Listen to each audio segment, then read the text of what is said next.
Bank खाते में 9.5 करोड़ रुपए की भारी रकम होने के बावजूद मैं आम दिनों की तरह कंपनी में कोल्हू के बैल की तरह काम करने पहुंच गया। मेरे एआई असिस्टेंट ने सलाह दी थी कि मुझे ये बात गुप्त रखनी चाहिए, दिखावा बिल्कुल नहीं करना चाहिए और बिना सोचे समझे नौकरी भी नहीं छोड़नी चाहिए। लेकिन जैसे ही मैं अपनी सीट पर बैठा, मेरी जूनियर सहकर्मी मुझे देखकर हैरान रह गई। इससे पहले कि मैं कुछ पूछता, हमारे मैनेजर का दरवाजा जोर से खुला। मैनेजर ने गंभीर चेहरा बनाकर मुझे अपने केबिन में बुलाया। 3 मिनट बाद मुझे पूरी बात समझ आ गई। कल जब मैं छुट्टी पर था, तब मेरे जिस क्लाइंट का प्रोजेक्ट फाइनल होने वाला था, मैनेजर ने वो पूरा काम दूसरे कर्मचारी को सौंप दिया था। ये वो क्लाइंट था जिसे शुरुआत से मैंने संभाला था, लेकिन अब मेरी मेहनत का आधा क्रेडिट किसी और को दिया जा रहा था। मैनेजर ने मुस्कुराते हुए मुझसे कहा कि ये सब डिपार्टमेंट के भले के लिए किया गया है। दूसरों की मेहनत का फल चुराने का ये खेल कोई पहली बार नहीं हो रहा था। अगर पहले का समय होता तो शायद मैं, लेकिन इस समय मेरे हाथ में जो फोन था, उसकी स्क्रीन पर दिख रही बड़ी रकम मुझे इस स्थिति पर हंसने के लिए मजबूर कर रही थी। कल रात मैंने सपने में सुकून के पल देखे थे, हवा में लहराते पत्ते और शांत पानी, जहां न तो कोई खड़ूस बॉस था और न ही आधी रात को बजने वाली फोन की घंटियां। मैंने मैनेजर के उस मतलबी चेहरे की तरफ देखा और मुझे लगा कि मैं अब तक कितना नादान था। भाड़ में गई ये गोपनीयता और दिखावा न करने की सलाह। मैं यहाँ अपनी जिंदगी क्यों बर्बाद करूं? अगले ही पल मैं उठा और कैबिन से बाहर निकल गया। मैनेजर मेरे पीछे पीछे आया और गुस्से में चिल्लाकर पूछने लगा कि मेरा ये बर्ताव क्या है। मैं अपने डेस्क के पास रुका। मेरे मन में एक अजीब सी शांति थी। पहले मैं सोचता था कि जब भी नौकरी छोड़ूंगा तो डेस्क थपथपाकर चिल्लाऊंगा, लेकिन अब मुझे लगा कि उस पर गुस्सा करना भी उसका मान बढ़ाना होगा। मैनेजर के उस गुस्से के सामने मैंने बस एक छोटी सी मुस्कान दी और कहा कि मैं नौकरी छोड़ रहा हूँ। ये सुनते ही मैनेजर का घमंड हवा हो गया और वो अपनी जगह पर स्तब्ध रह गया।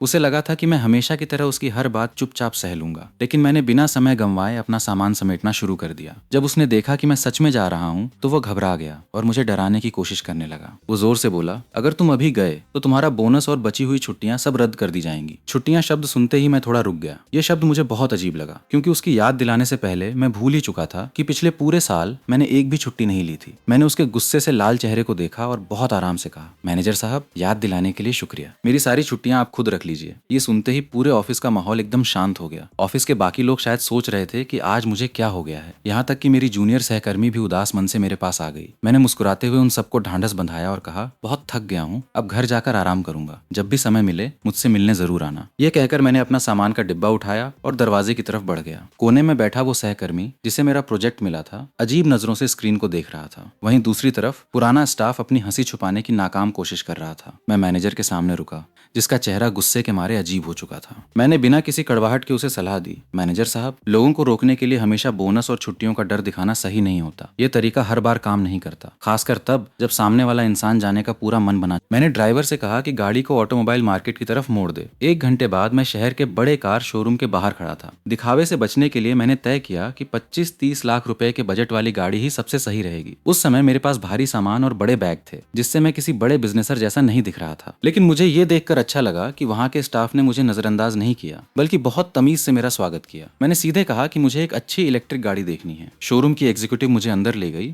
और बहुत शालीनता से बताया कि नई गाड़ी की डिलीवरी में कम से कम 3 से 5 हफ्ते का समय लग सकता है। क्या कोई रेडी स्टॉक गाड़ी नहीं है? मैंने हैरान होकर पूछा। मुझे लगा था कि गाड़ी खरीदना बाजार से सब्जी खरीदने जितना आसान होगा, लेकिन इन गाड़ियों के लिए लंबा इंतजार करना पड़ता था। तभी उसने एक डिस्प्ले मॉडल की तरफ इशारा किया। ठीक है, मुझे यही गाड़ी चाहिए। मैंने इतनी जल्दी फैसला लिया कि वो एग्जीक्यूटिव भी हैरान रह गई। आमतौर पर इतनी महंगी चीज खरीदने से पहले लोग बहुत सोचते हैं, लेकिन मैं अपना सारा सामान लिए हुए इतनी आसानी से डील पक्की कर रहा था जैसे स्टेशन पर कॉफी खरीद रहा हूँ। उसकी आंखों में मेरे लिए उत्सुकता साफ दिख रही थी, क्योंकि उसने ऐसा ग्राहक पहले कभी नहीं देखा था। 1 घंटे के अंदर सारी कागजी कार्रवाई पूरी हो गई। एग्जीक्यूटिव ने मुस्कुराते हुए पूछा, सर, क्या आप शहर वापस आए हैं? मैंने मुस्कुराते हुए कहा, नहीं, मैं यहाँ से दूर एक नई शुरुआत करने जा रहा हूँ। उसने बहुत आदर के साथ मुझे भविष्य के लिए शुभकामनाएं दी। मैं अपनी नई चमचमाती सिल्वर गाड़ी में बैठा, पैर आगे बढ़ाया और शहर की इस भीड़ भाड़ को हमेशा के लिए पीछे छोड़ दिया। दोपहर के 3 बज रहे थे। मैं अपने पुराने और जाने पहचाने गांव पहुंच गया। इस समय घर का मुख्य दरवाजा बंद था, क्योंकि माता पिता पास की एक फैक्ट्री में काम करने गए थे और छोटा भाई शहर के स्कूल में था। मैंने हमेशा की तरह दरवाजे के पास पड़ी एक ईंट के नीचे से चाबी निकाली और ताला खोला। घर के अंदर कदम रखते ही मेरे दिल को बहुत सुकून मिला। अपने पुराने कमरे में जाकर मैं सीधे बिस्तर पर लेट गया और सफर की थकान की वजह से मुझे गहरी नींद आ गई। जब मेरी आंख खुली तो माँ की आवाज आ रही थी। माँ कमरे में आई। उनके चेहरे पर अचानक मुझे देखकर खुशी भी थी और हैरानी भी। उन्होंने खिड़की से बाहर इशारा करते हुए पूछा, बेटा, बाहर बाहर जो नई गाड़ी खड़ी है, क्या उसे तुम लेकर आए हो? मैंने मुस्कुराते हुए कहा, हाँ माँ, वो मेरी ही है। माँ के चेहरे की खुशी देखकर मुझे लगा कि मेरी मेहनत सफल हो गई। मैं सोच रहा था कि पिताजी के आने के बाद पूरी बात आराम से बताऊंगा, लेकिन माँ से सब्र नहीं हुआ और वो तुरंत पूछने लगी कि मैं अचानक नौकरी छोड़कर वापस क्यों आ गया हूँ। आधे घंटे बाद पिताजी घर लौटे और परिवार की बातचीत शुरू हुई। गाड़ी कितने की आई? इतने पैसे कहाँ से आए? पिताजी के सवाल बहुत सीधे और गंभीर थे। इससे पहले कि मैं कुछ बोलता, माँ ने वो कहानी सुना दी जो मैंने रास्ते में सोची थी कि कंपनी बंद हो गई है और ये सब सेटलमेंट का पैसा है। ये सुनते ही पिताजी के चेहरे की चिंता थोड़ी कम हुई, लेकिन उन्हें ये फिक्र होने लगी कि मेरी नौकरी चली गई है। उन्होंने सबसे जरूरी सवाल पूछा, तो अब आगे का क्या प्लान है? मैंने गहरी सांस ली और अपना असली फैसला सुनाया। इस बार मैं वापस आ गया हूँ और अब यहीं रहूंगा। माँ, क्या आप खुश नहीं हैं? मेरी बात सुनते ही माँ अपनी जगह पर ठहर गईं और चौंक कर बोली, क्या? मैंने समझाया, काम तो कहीं भी किया जा सकता है। गाँव में रहकर मानसिक शांति रहेगी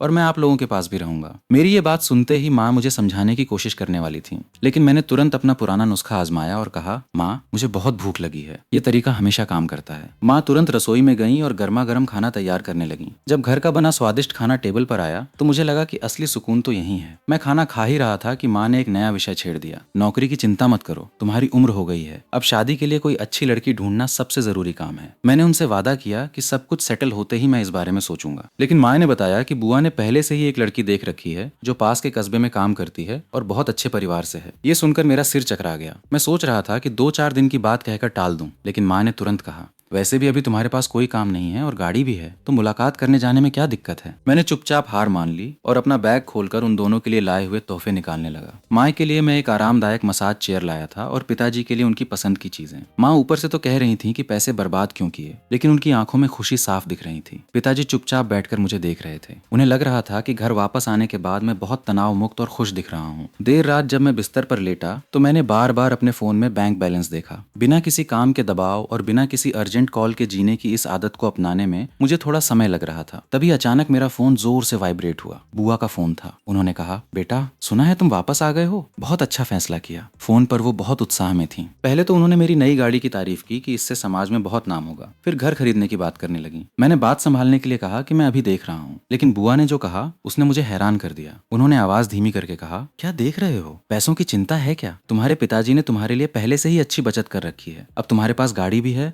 और घर का इंतजाम भी हो जाएगा। बुआ की बातें सुनकर मैं चुप रह गया। इसके बाद उन्होंने मेरी पढ़ाई और करियर के बारे में पूछा और तुरंत ही एक वीडियो कॉल पर दूसरों से मेरी तारीफ करने लगी। हमारा बेटा अच्छे कॉलेज से पढ़ा है, अपनी गाड़ी है, खुद का काम शुरू करने वाला है और दिखने में भी बहुत अच्छा है। हमारे बच्चे के लिए कोई भी परिवार तुरंत तैयार हो जाएगा। बुआ की इन बढ़ा चढ़ाकर की जाने वाली बातों से मैं पूरी तरह हैरान था। वीडियो कॉल खत्म होने के बाद मुझे थोड़ा आराम मिला ही था कि कमरे का दरवाजा धीरे से खुला। पिताजी अंदर आए। उन्होंने बिना कुछ कहे जेब से एक सेविंग्स कार्ड निकाला और मेरे टेबल पे रख दिया। मेरा दिल थोड़ा भारी हो गया। मैंने पूछा, पिताजी, ये क्या है? उन्होंने बहुत शांत और गंभीर आवाज में कहा, अब जब तुम वापस आ ही गए हो तो जिंदगी को अच्छी तरह सेटल करो और एक अच्छा घर देख लो। इसमें जो भी जमा पूंजी है उसे तुम रख लो। मैं तुरंत बिस्तर से उठा और कार्ड उनकी तरफ बढ़ाते हुए बोला, पिताजी, इसकी कोई जरूरत नहीं है, मेरे पास पर्याप्त पैसे हैं। लेकिन पिताजी ने मेरा हाथ थाम लिया और हल्के से डांटते हुए कहा, तुमने अभी कुछ ही साल तो काम किया है, गाड़ी खरीदने के बाद तुम्हारे पास क्या बचा होगा? ये पैसा हमेशा से तुम्हारी शादी और भविष्य के लिए ही जोड़कर रखा गया था। उन्होंने आगे कुछ नहीं कहा, बस एक लंबी सांस ली और बोले, जल्दी सो जाओ, देर रात तक जागना ठीक नहीं है। ये कहकर वो कमरे से बाहर चले गए। मैं काफी देर तक उस कार्ड को देखता रहा। मुझे पता था कि ये कार्ड सिर्फ प्लास्टिक का टुकड़ा नहीं है, बल्कि मेरे माता पिता की जीवन भर की गाढ़ी कमाई है, जिसे उन्होंने पाई पाई जोड़कर मेरे लिए रखा था। मैंने उस कार्ड को अपने पास रखा और सोचने लगा। तभी मेरे दिमाग में एक बहुत अच्छा विचार आया। मैं उन्हें बता सकता हूँ कि मेरी कोई अच्छी लॉटरी या प्राइज मनी निकली है। अगर मैं रकम को थोड़ा कम करके भी बताऊंगा तो मैं उन्हें बहुत सारे पैसे दे पाऊंगा और उन्हें किसी तरह का कोई शक या चिंता भी नहीं होगी। बिल्कुल, यही तरीका सबसे सही रहेगा। गाँव वापस आए अभी 3 ही दिन हुए थे कि माँ की लगातार मिलने वाली नसीहतों से मैं थोड़ा परेशान हो गया। एक पल माँ का प्यार बहुत अच्छा लगता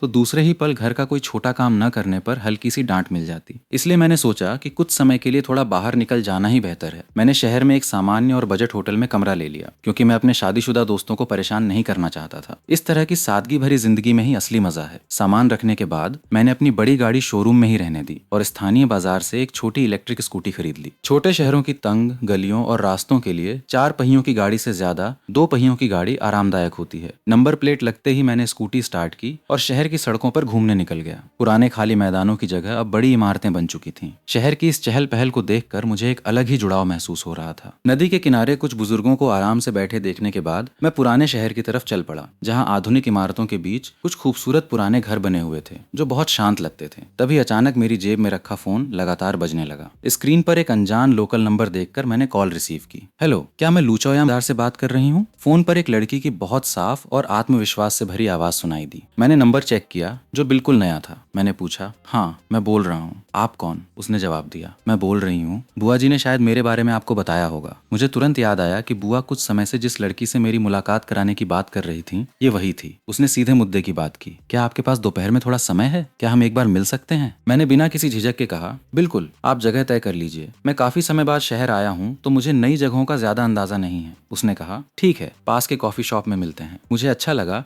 कि हमारे छोटे से शहर में भी अब अच्छे ब्रांड्स आ गए थे। दोपहर के 12 बजने वाले थे और मैं नहीं चाहता था कि पहली मुलाकात में सामने वाले को सिर्फ कॉफी पीकर समय बिताना पड़े। इसलिए मैंने सुझाव दिया, दोपहर के खाने का समय हो गया है, अगर आप कहें तो हम सीधे लंच पर मिल सकते हैं। उसने बहुत शालीनता से मना करते हुए कहा, नहीं, पहली मुलाकात में ज्यादा खर्च करना ठीक नहीं है। हम बस बैठकर थोड़ी बातचीत कर लेते हैं ताकि एक दूसरे को समझ सकें। उसकी ये समझदारी भरी बात सुनकर मुझे बहुत अच्छा लगा। मैंने उस पुराने घर की तरफ एक आखिरी नजर डाली और अपनी स्कूटी आगे बढ़ा दी। वैसे भी मुझे कोई जल्दी नहीं थी। इस बहाने मुझे शहर के माहौल को करीब से देखने और थोड़ा आराम करने का मौका मिल रहा था। थोड़ी देर बाद मैं कॉफी शॉप पहुंचा और मेरी मुलाकात उससे हुई। पहली नजर में ही वो बहुत शालीन और सभ्य लड़की लगी। साधारण पहनावा, हल्का सा मेकअप और चेहरे पर एक शांत मुस्कान जो किसी को भी प्रभावित कर सकती थी। मैंने बातचीत की शुरुआत करते हुए कहा कि ये जगह काफी अच्छी है। उसने बताया कि ये पिछले साल ही खुली है। फिर उसने सीधे पूछा, बुआ जी से पता चला कि आप वापस अपने गृहनगर आ गए हैं और यहीं कुछ काम शुरू करना चाहते हैं? मैंने हाँ में सिर हिलाया। उसने आगे पूछा, बड़े शहरों में करियर के इतने अच्छे मौके होते हैं, फिर आप अचानक सब छोड़कर यहाँ क्यों आ गए? मैंने थोड़ा मजाक के लहजे में कहा, वहाँ की जिंदगी में बहुत ज्यादा भागदौड़ और ओवर टाइम था। अगर मैं कुछ समय और वहाँ रहता तो तनाव की वजह से मेरी सेहत खराब हो जाती। मेरी ये बात सुनकर वो अपनी हंसी नहीं रोक पाई और बोली, तो इसे बड़े शहर की भागदौड़ से दूर आने का फैसला कहें, लेकिन छोटे शहरों में भी शांत बैठना इतना आसान नहीं होता। उसने थोड़ा गंभीर होकर कहा। मैंने जवाब दिया, ये सच है, लेकिन अगर सभी लोग बाहर चले जाएंगे तो अपनी जगह को आगे बढ़ाने के लिए किसी न किसी को तो वापस आना ही होगा। लंच करने के बाद मैं आराम से सोफे पर बैठ गया और ठंडी आइसक्रीम खाते हुए मन ही मन पुराने शहर के उस शांत इलाके के बारे में सोचने लगा।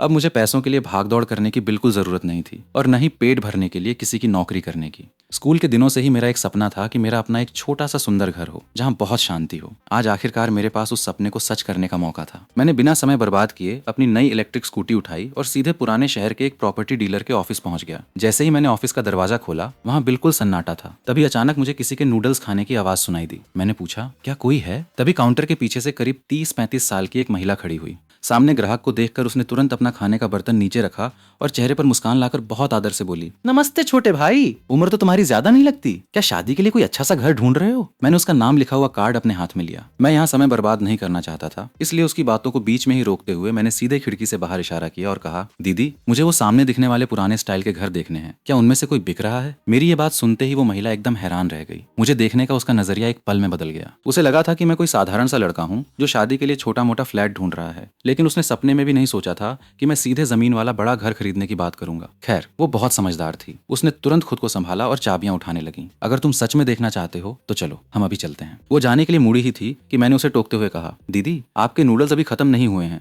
आप पहले खाना खा लीजिए। मेरी इस बात ने उसे थोड़ा हैरान किया, लेकिन उसके मन में मेरे लिए इज्जत और बढ़ गई। उसने मुस्कुराते हुए कहा, ठीक है भाई, बस मुझे 2 मिनट दो। जब तक वो अपना खाना खत्म कर रही थी, उसने बातों बातों में मेरे बारे में जानने की कोशिश शुरू कर दी, जैसे मैं कहाँ का रहने वाला हूँ, क्या काम करता हूँ। मुझे भी कोई दिक्कत नहीं थी, इसलिए मैंने बहुत आराम से उसकी बातों का जवाब दिया। खाना खत्म करने के बाद हम दोनों स्कूटी से सामने वाले इलाके की तरफ चल दिए। रेड लाइट पर रुकते ही उसने हंसते हुए मुझसे पूछा, छोटे भाई, तुम जैसे आजकल के नौजवान तो बड़े बड़े फ्लैट और नई इमारतें पसंद करते हैं, तुम इस पुराने इलाके में जमीन वाला घर क्यों ढूंढ रहे हो? उसने एक बड़े की तरह मुझे सलाह भी दी।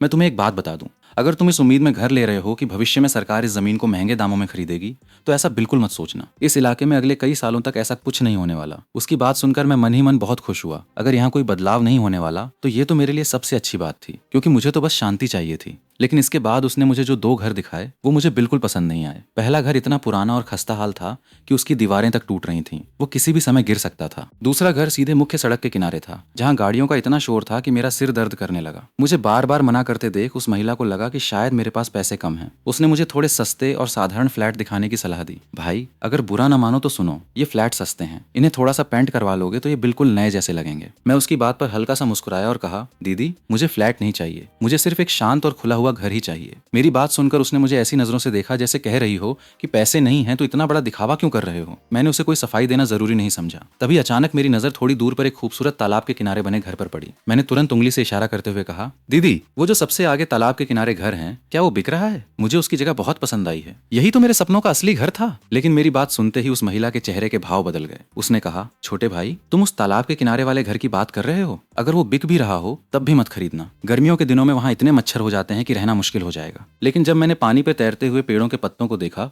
और दूसरी तरफ शांति से मछली पकड़ते हुए बुजुर्गों को देखा तो मेरा दिल उस जगह पर आ गया। मैंने कहा, मुझे तो ये जगह बहुत अच्छी लग रही है। वैसे ये तालाब किसका है? उसने जवाब दिया, ये तो पूरे गांव की साझी संपत्ति है। इसकी सफाई करने के लिए गांव के पास फालतू पैसे नहीं है। ये सुनते ही मेरी खुशी का ठिकाना नहीं रहा। अगर ये साझी संपत्ति है और मुझे वो घर मिल जाता है तो इसकी सफाई का पूरा खर्च मैं खुद उठाने को तैयार था। लेकिन मुझे ज्यादा उम्मीद नहीं थी, क्योंकि ऐसे अच्छे घर आसानी से नहीं मिलते। फिर भी मैंने उम्मीद के साथ पूछा, दीदी क्या आप एक बार पता कर सकती हैं? मेरी आंखों में सच्चाई देखकर उसने अपना फोन निकाला। फोन मिलाते हुए भी वो मुझे समझा रही थी, भाई एक बार फिर सोच लो, इस तालाब की सफाई की उम्मीद किसी से मत रखना। मैंने कहा, कोई बात नहीं दीदी, समय मिलने पर मैं खुद इसकी देख रेख कर लूंगा। मेरा पक्का इरादा देखकर उसने गांव के दफ्तर में फोन लगाया। कुछ देर बातचीत करने के बाद जब उसने फोन रखा तो उसके चेहरे पर एक बड़ी सी मुस्कान थी। उसने कहा, छोटे भाई, तुम्हारी किस्मत सचमुच बहुत अच्छी है। मेरा दिल तेजी से धड़कने लगा। क्या सच में वो घर बिक रहा है? उसने हाँ में सिर हिलाते हुए कहा, बिल्कुल सच। उस घर के बुजुर्ग मालिक इलाज के लिए शहर में अपनी बेटी के पास चले गए हैं। उन्होंने ये घर बेचने की जिम्मेदारी अपने छोटे भाई को दी है और उसकी चाबियां अभी दफ्तर में ही हैं। इतना कहकर वो तुरंत अपनी गाड़ी से चाबियां लेने चली गईं और कुछ ही देर में चाबियों का गुच्छा लहराते हुए वापस आ गई।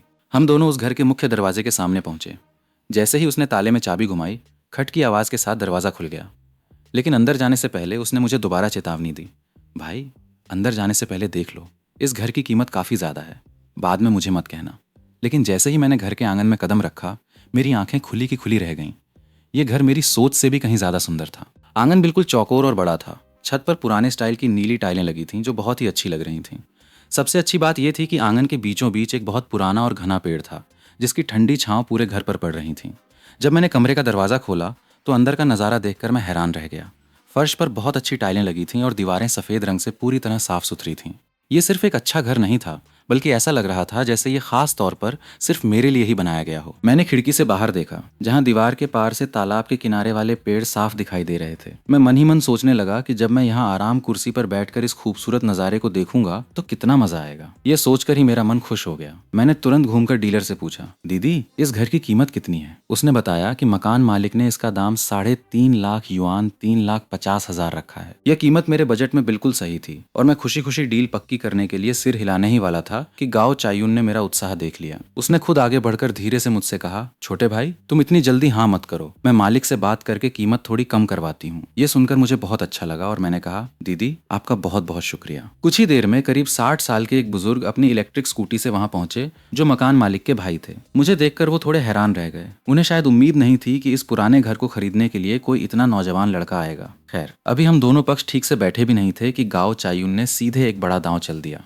उसने सीधे 2,66,000 युआन 2,66,000 की कीमत लगा दी। ये सुनते ही मकान मालिक के भाई गुस्से के मारे लगभग अपनी कुर्सी से उछल पड़े। वो बोले, 2,66,000? इससे अच्छा तो तुम मुझे सीधे ही लूट लो। उन्हें इतना गुस्सा होते देख मैं एक पल के लिए डर गया। मुझे अंदाजा नहीं था कि गाओ दीदी इतनी खतरनाक सौदेबाजी करती हैं। लेकिन गाओ चायुन बिल्कुल शांत थी। उन्होंने कहा, भाई साहब मैंने आसपास की पूरी जानकारी ली है। अभी हाल ही में यहाँ 2 घर 20-22 लाख के आसपास ही बिके हैं। इस पर मालिक ने पलट कर कहा, अरे वो घर तो बिल्कुल जर्जर थे, गिरने वाले थे। क्या मेरा घर उनके जैसा है? गाओ दीदी ने बात संभालते हुए कहा, इसीलिए तो हम आपके घर की पूरी सही कीमत सीधे कैश देने की बात कर रहे हैं। मालिक ने गुस्से में कहा, मेरा घर तो तालाब के किनारे है, इसकी लोकेशन सबसे अच्छी है। अगर इस दाम में लेना है तो लो, वरना तुम लोग सीधे सीधे डाका डाल रहे हो। तभी गाओ दीदी ने अपनी रणनीति बदली और थोड़ी लाचारी दिखाते हुए बोली, भाई साहब मेरा ये छोटा भाई गाँव का रहने वाला है, इसके पास ज्यादा पैसे नहीं है। अगर इसके पास बहुत पैसे होते तो ये शहर में नया फ्लैट न खरीद लेता। और वैसे भी ये जिसे आप तालाब कह रहे हैं वो तो बस एक साधारण सा पानी का गड्ढा है। इसके बाद तो दोनों के बीच जबरदस्त बहस शुरू हो गई। मैं एक दर्शक की तरह चुपचाप खड़ा होकर 1 घंटे तक उनकी इस तीखी बातचीत का मजा लेता रहा। बीच में तो मैं दौड़कर बाहर गया और उन दोनों के लिए पानी की बोतलें भी खरीद लाया। जब मुझे लगा कि ये बात अब बिल्कुल बिगड़ने वाली है और डील कैंसिल हो जाएगी, तभी गाओ चायून ने सही मौका देखकर एक कदम और आगे बढ़ाया और कहा, ठीक है, आखिरी बात, 3,09,000 युआन। ये सुनते ही मकान मालिक सचमुच परेशान हो गया। उसने जोर से अपना पैर जमीन पर पटका, मानो वो कोई बहुत बड़ा फैसला ले रहा हो। उसने कहा, दीदी, अब और मोल भाव मत करो। अगर तुम सच में कम कीमत चाहती हो तो एक काम करो, इसके ठीक बगल वाला दूसरा घर भी मेरा ही है, तुम वो दोनों घर एक साथ खरीद लो। मैं तुम्हें दोनों का एक बंडल प्राइस पैकेज डील लगा दूंगा। लेकिन अगर सिर्फ यही एक घर चाहिए तो कीमत में कोई बदलाव नहीं होगा। ये सुनते ही गाओ चायून हैरान रह गईं। वो पलटकर बहस करने ही वाली थीं कि क्या कोई घर इस तरह जबरदस्ती जोड़ी में बेचता है। लेकिन जैसे ही मैंने दूसरे घर की बात सुनी, मेरी आंखों में चमक आ गई। मैंने दोनों घरों के बीच की दीवार की तरफ इशारा करते हुए बहुत ही उत्सुकता से पूछा, क्या बगल वाला घर भी साथ में मिल रहा है? मकान मालिक ने दुखी होकर कहा, हाँ, ये दोनों मेरे और मेरे भाई के घर हैं। दरअसल मेरा बेटा शंघाई में रहता है और वहाँ उसका बच्चा हुआ है। उसे वहाँ नया घर लेने के लिए पैसों की बहुत ज्यादा जरूरत है, वरना मैं इस घर को कभी नहीं बेचता। मुझे तो इस बात की कोई उम्मीद ही नहीं थी। मैंने बिना एक पल गंवाए तुरंत कहा, ठीक है, मुझे दोनों घर मंजूर हैं, मैं दोनों खरीदता हूँ। मेरी ये बात सुनते ही गाओ चायून का मुंह खुला का खुला रह गया। उन्होंने मुझे इस तरह देखा जैसे मैं पूरी तरह पागल हो चुका हूँ। मकान मालिक भी चौंक गया और बोला, नौजवान, क्या तुम अपनी बात पर पक्के हो? इससे पहले कि मैं कुछ कहता, गाओ दीदी ने तुरंत मुझे खींचकर एक कोने में ले लिया और धीमी आवाज में डांटते हुए पूछा, छोटे भाई, ये कोई मजाक नहीं है। अगर तुम कीमत कम कराना चाहते हो तो इस तरह की उल्टी सीधी बातें मत करो। मैंने हंसते हुए कहा, गाओ जी, मैं सच कह रहा हूँ, मैं मजाक नहीं कर रहा। ये तो मेरे लिए बहुत बढ़िया मौका है। जब ये दोनों आंगन आपस में मिल जाएंगे तो ये जगह कितनी बड़ी और खुली हो जाएगी। गाओ चायून कहना चाहती थी कि तुम्हारे पास इतने पैसे कहाँ से आए, लेकिन तभी उन्हें याद आया कि मैंने कभी उनसे ये नहीं कहा था कि मेरे पास पैसे नहीं हैं।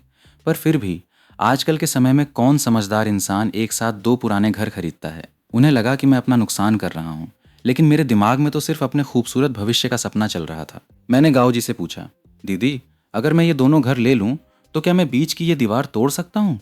लेकिन जब मैंने दूसरा घर देखा तो पाया कि उसकी देखभाल और हिफाजत पहले वाले से भी कहीं बेहतर तरीके से की गई थी। ये देखकर मैं पूरी तरह से संतुष्ट हो गया। वहां से निकलने से पहले मकान मालिक थोड़ा भावुक हो गया और अपने पुश्तैनी आंगन को देखते हुए बोला, नौजवान, तुम्हें यह सौदा बिल्कुल भी महंगा नहीं पड़ा है। सच कहूं तो मेरा इसे बेचने का बिल्कुल मन नहीं था। मैंने भी सम्मान से सिर हिलाया। मेरे लिए कीमत कोई मायने नहीं रखती थी। मैं तो इस जगह की शांति और घर की हालत से 100% खुश था। इसके बाद का काम बहुत आसान था, कागजात साइन करना, पेमेंट करना और नाम ट्रांसफर करवाना। मकान मालिक अपने घर के असली कागजात और बेचने का अधिकार पत्र लेने अपने घर गया और हम सभी लोग सीधे जायुन प्रॉपर्टीज के ऑफिस पहुंच गए। ऑफिस में कदम रखते ही गाओ चायुन ने वहां के एक जूनियर लड़के से कहा कि वो मुझे और मकान मालिक के भाई को मीटिंग रूम में बैठाए। इसके बाद वो खुद सीधे अपने मैनेजर के कैबिन में चली गई। मैं समझ गया कि वो अपने सीनियर को मेरे जैसे एक अनोखे ग्राहक के बारे में बताने गई है, जो बिना मोल भाव किए एक साथ 2 घर कैश में खरीद रहा था। थोड़ी ही देर में गाओ चायुन हाथ में एग्रीमेंट और ऑफिस की मुहर लेकर बाहर आई। उनके चेहरे पर एक बड़ी सी मुस्कान थी जिसे वो छुपा नहीं पा रही थी। ऐसा लग रहा था कि एक बार में पूरा कैश पेमेंट देखकर उनके मैनेजर भी दंग रह गए थे, क्योंकि सारा भुगतान कैश में हो रहा था, इसलिए बैंक का कोई चक्कर ही नहीं था।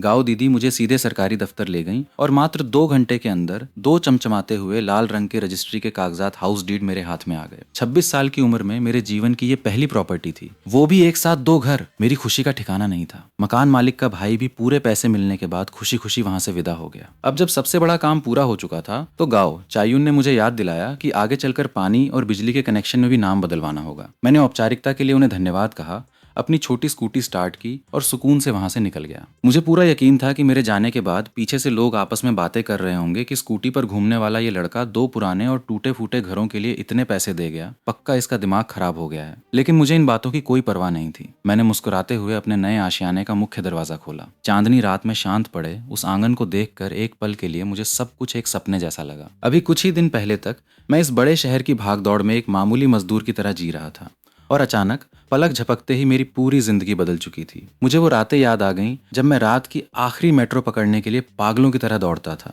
भारी सामान और बड़े बड़े बैग उठाए किराए के मकान बदलने की वो लाचारी याद आ गई। और सबसे ज्यादा याद आया नौकरी छोड़ने वाले दिन उस ऊंची इमारत से बाहर निकलते वक्त आसमान का वो खुला रंग। उस रात मैं अकेले उस आंगन में बहुत देर तक बैठा रहा। आसमान में चमकते सितारों को देखते हुए मेरी आंखों में भविष्य के लिए एक नई उम्मीद थी। अगली सुबह जिंदगी में पहली बार मैं बहुत जल्दी उठ गया और बाहर खुली हवा में दौड़ने निकल गया। मुझे अपने पूरे शरीर में एक नई ऊर्जा महसूस हो रही थी। सुबह का नाश्ता करने के बाद मैं अपनी गाड़ी की पक्की नंबर प्लेट लेने चला गया। लेकिन अब मेरे सामने एक बहुत ही जरूरी और असली समस्या खड़ी थी। मैं हमेशा के लिए किसी होटल या लॉज में तो नहीं रह सकता था। अब समय आ गया था कि मैं अपने इस नए घर के लिए एक अच्छा सा बिस्तर, बेड और दूसरा जरूरी सामान खरीदूं। मैंने सोचा कि अपने बचपन के दोस्त को फोन करके फर्नीचर मार्केट चलता हूँ। तभी अचानक मेरे दिमाग में कल की एक बात कौंधी। मुझे कल की मैरिज मीटिंग वाली लड़की चेन बिन की याद आई। मैंने तुरंत उसका सोशल मीडिया अकाउंट चेक किया। उम्मीद के मुताबिक उसके पेज पर हर तरफ घर बनाने के सामान और बेहतरीन फर्नीचर के विज्ञापन भरे पड़े थे। जब मेरी नजर वहां लिखे बिजनेस फोन नंबर पर गई तो मैं दंग रह गया। वो नंबर किसी और का नहीं बल्कि खुद चेन बिन का ही था। मैं सोचने लगा कि क्या वो ये पार्ट टाइम काम करती है या ये उसकी अपनी दुकान है। इससे पहले मैं अक्सर मजाक उड़ाया करता था कि इन छोटे कस्बों और शहरों में जान पहचान के बिना एक झाड़ू तक नहीं मिलती। हर काम के लिए किसी न किसी जानकार को ढूंढना पड़ता है। लेकिन आज जब खुद पर बात आई तो मुझे ये तरीका बहुत सही लगने लगा। मैंने बिना देर किए सीधे चेन बिन को एक मैसेज भेजा, क्या तुम फ्री हो? मुझे तुम्हारे पेज पर दिख रहे फर्नीचर के बारे में कुछ जानकारी चाहिए थी। मुझे उम्मीद नहीं थी लेकिन उसका तुरंत रिप्लाई आया, वो मेरे मामा जी का शोरूम है। तुम्हें घर के लिए क्या सामान चाहिए? क्या तुमने नया घर ले लिया है? उसकी बातें इतनी सीधी और काम की थीं कि लग ही नहीं रहा था कि हम कल ही शादी के सिलसिले में मिले थे। इसके तुरंत बाद उसने पूछा, क्या तुम अभी आ सकते हो? मैंने जवाब दिया, हाँ मैं आ सकता हूँ। उसने तुरंत मुझे शोरूम की लोकेशन भेज दी और मैंने भी ओके का इमोजी भेजकर अपनी गाड़ी सीधे शोरूम की तरफ बढ़ा दी। जैसे ही मैंने बड़े शोरूम के अंदर कदम रखा, वहां काउंटर पर बैठी एक महिला कर्मचारी बहुत ही सुस्ती से अपना फोन चला रही थी। गाड़ी की आवाज सुनकर उसने बहुत ही बेरुखी से मेरी तरफ देखा। मैंने खुद आगे बढ़कर कहा, नमस्ते, मेरी चेन बिन से बात हुई थी, मैं उनसे मिलने आया हूँ। यह सुनते ही उसने हल्के से हामी भरी और बिना कोई दिलचस्पी दिखाए अंदर की तरफ इशारा कर दिया और खुद फिर से फोन में व्यस्त हो गई। खैर, मैं अकेले ही अंदर की तरफ घूमने लगा। कुछ ही मिनटों में चेन बिन भी वहां पहुंच गई। मुझे वहां देखकर वो थोड़ी हैरान भी थी और खुश भी। उसने मुस्कुराते हुए कहा, तुम तो सीधे मेरी दुकान पर ही आ गए। मेरी बोहनी कराने के लिए तुम्हारा बहुत बहुत शुक्रिया। मैंने सीधे मुद्दे पर आते हुए पूछा, क्या तुम यहाँ पार्ट टाइम काम करती हो? तब उसने हंसते हुए साफ किया कि ये शोरूम उसके सगे मामा जी का है और अगर वो यहाँ किसी ग्राहक को लाती है तो उसे भी दूसरी सेल्स गर्ल की तरह अच्छा कमीशन मिलता है। लेकिन इसके बाद उसने जो बात कही उसने मेरा दिल जीत लिया।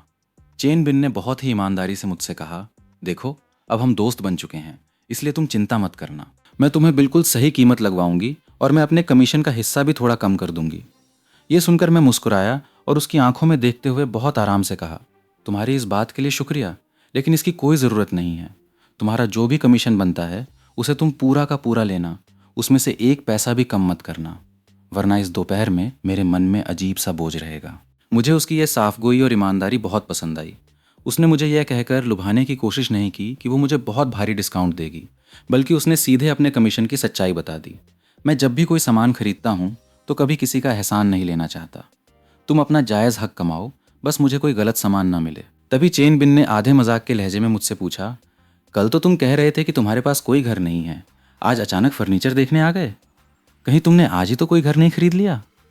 मैंने बिना पीछे मुड़े शोरूम में सजे हुए खूबसूरत सोफों और बेड पर नजर दौड़ाते हुए बहुत ही सामान्य आवाज में कहा, हाँ खरीद लिया है। ये सुनते ही चेन बिन अपनी जगह पर ठहर गई। उसके चेहरे पर हैरानी साफ दिख रही थी। इतनी जल्दी? मैंने उसकी तरफ घूमकर एक छोटी सी मुस्कान दी और कहा, आजकल बाजार में इतने सारे घर बिकाऊ हैं, अगर पैसे हों तो घर खरीदना कौन सा मुश्किल काम है। उसने मेरी बात पर सिर हिलाया और ज्यादा सवाल नहीं पूछे। इसके बाद वो मुझे बेड वाले सेक्शन की तरफ ले जाने लगी। जैसे ही हम बिल्डिंग मटेरियल वाले बड़े हॉल को पार कर रहे थे, सामने से एक गोल मटोल और हंसमुख मध्यम उम्र के व्यक्ति आते हुए दिखाई दिए। चेन बिन ने उन्हें देखते ही आवाज दी, मामा जी। वो सज्जन मुस्कुराते हुए हमारे पास आए और बोले, बिन बिन, क्या ये वही दोस्त है जिसके बारे में तुम बता रही थी? चेन बिन ने तुरंत मेरा परिचय कराया, मामा जी ये मेरे दोस्त हैं, लू झाओयांग। मैंने भी आगे बढ़कर हाथ मिलाया और मुस्कुराते हुए कहा, नमस्ते सर, आपसे मिलकर बहुत अच्छा लगा।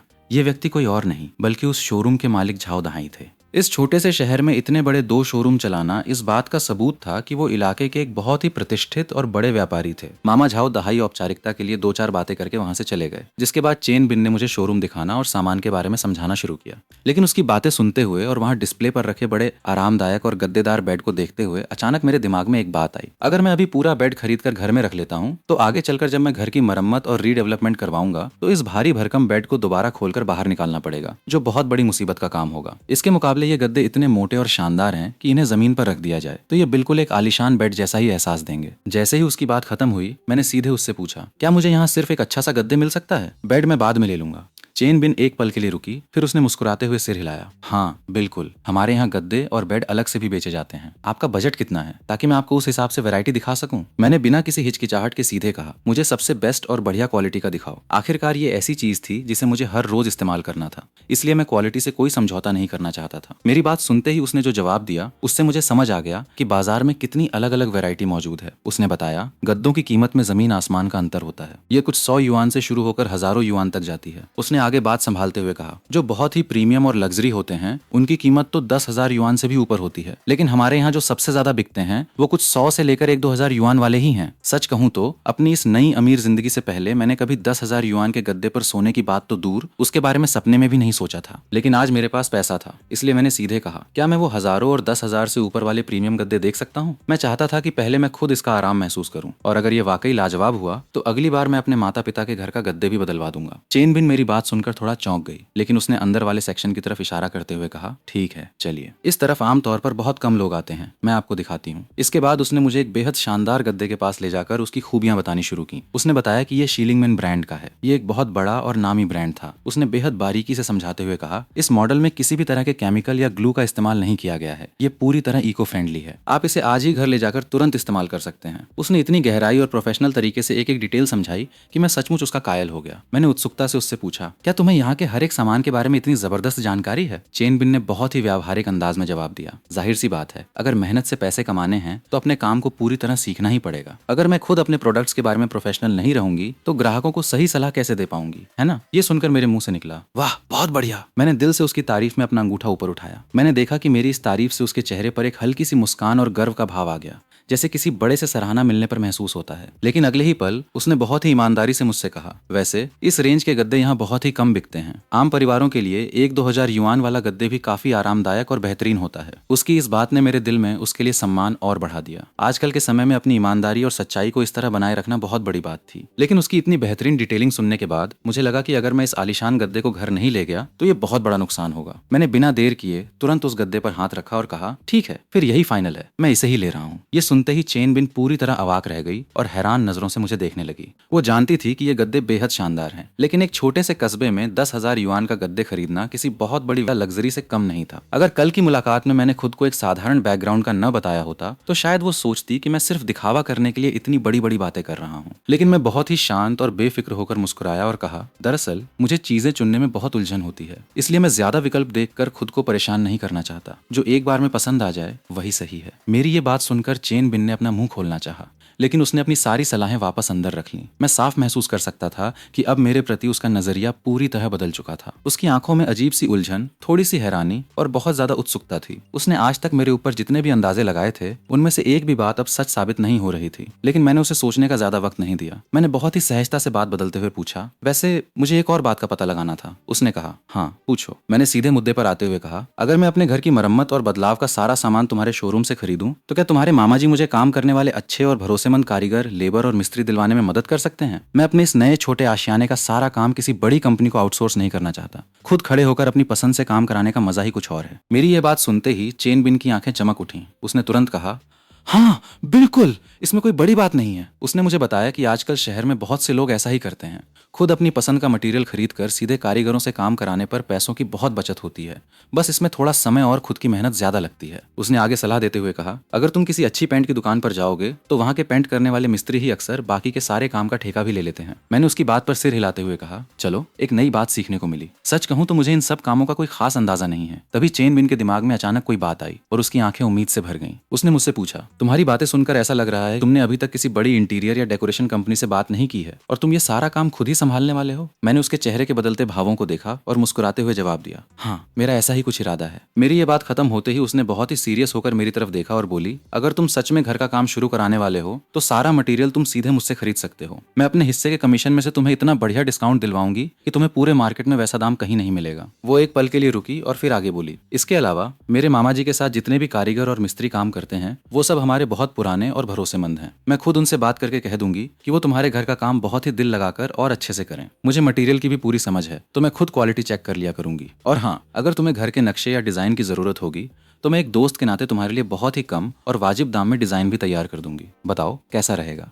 मैं उसकी बात सुनकर हैरान रह गया और पूछा, क्या तुम्हें डिजाइनिंग भी आती है? चेन बिन ने बहुत ही आत्मविश्वास से सिर हिलाया। जी हाँ, कॉलेज में मेरा मेन सब्जेक्ट ही डिजाइनिंग था। मैं कभी कभी यहाँ मामा जी के शोरूम के लिए भी प्रोजेक्ट्स डिजाइन करती हूँ। ये सुनते ही मेरा दिल बाग बाग हो गया। ये तो बिल्कुल वैसा ही हुआ जैसे सोते हुए इंसान को किसी ने तकिया लाकर दे दिया हो। सच कहूँ तो जिस तरह से उसने कुछ देर पहले मुझे उस गद्दे की एक एक प्रोफेशनल डिटेल समझाई थी, मुझे उसकी काबिलियत पर पूरा भरोसा हो चुका था। सबसे अच्छी बात यह थी कि वो पैसे कमाने की बात को बिल्कुल साफ साफ कह रही थी। उसमें कोई छुपाव या चालाकी नहीं थी। मुझे उसकी ये खूबी बहुत पसंद आई। वो एक बहुत ही प्रैक्टिकल, समझदार और आगे बढ़ने की इच्छा रखने वाली लड़की थी। जबकि दूसरी तरफ मैं अब सिर्फ एक सुकून भरी और शांत जिंदगी जीना चाहता था। इस मेहनती लड़की को देखते हुए मैंने अपना मन बना लिया और कहा, ठीक है, अगर कुछ ऐसा सामान हुआ जो तुम्हारे शोरूम में नहीं मिल पाया तो क्या तुम उसे बाहर से अरेंज करवा दोगी? चेन बिन ने तुरंत पूरी जिम्मेदारी लेते हुए कहा, तुम बिल्कुल बेफिक्र रहो। मेरे मामा जी का शोरूम बहुत बड़ा है और यहाँ लगभग सारा सामान मिल जाता है। अगर कोई चीज़ नहीं भी हुई तो मैं अपने बाकी के डीलर दोस्तों से बात करके तुम्हें बिल्कुल सही और होलसेल दाम पर वो सामान दिलवा दूंगी। उसने ये भी जोड़ा कि अगर मुझे घर के लिए कोई कस्टमाइज्ड विशेष आर्डर पर बनने वाला सामान चाहिए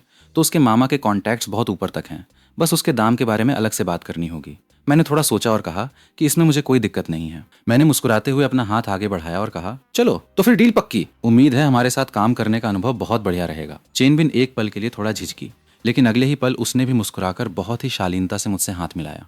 जैसे ही हमारा हाथ अलग हुआ वो तुरंत एक प्रोफेशनल कामकाजी लड़की के मोड में आ गई। उसने सीधे कागज पेन निकालते हुए मुझसे पूछा, तो लू झाओयांग, तुम्हारा ये नया घर किस सोसाइटी या टाउनशिप में है और तुम्हारा कुल बजट कितना है, ताकि मैं उस हिसाब से घर के डिजाइन और सामान की लिस्ट तैयार करना शुरू कर दूं।